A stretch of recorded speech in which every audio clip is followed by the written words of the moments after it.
It is my privilege to be able to teach the Bible. I enjoy preaching, I enjoy talking about the Bible, I enjoy talking about God.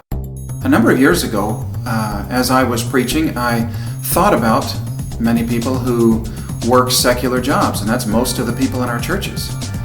They work in the Renock, they work as builders, they work as teachers, lawyers, doctors, bankers, people who work in stores, many different kinds of things. How do they serve God in those places? And I thought, well, many times we talk about people there evangelizing while they're on the job.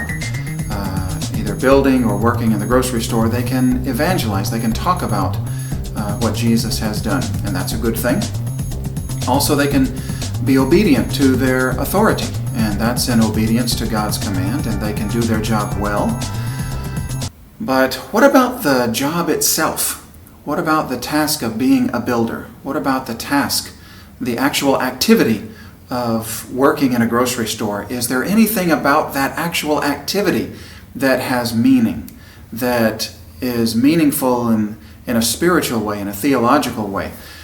Well, as I studied the Bible, I found that I believe it does have meaning. The actual activity, not simply as a place to evangelize or do other things, but that the actual activity is a part of God's plan for what it means to be human.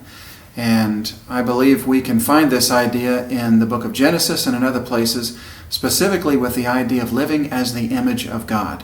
And in my talk that I want to give in January, I want to look at these passages in detail and look at what it means to live as the image of God.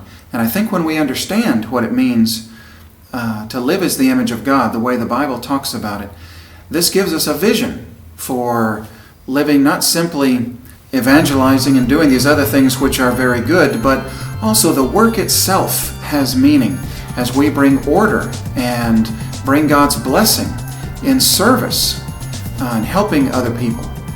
Whether we're working, like I said, in a grocery store or in the arts or in politics even, we can move into the world in a meaningful way and be lights and live as servants of the Lord in these different contexts. So that's what I would like to talk about.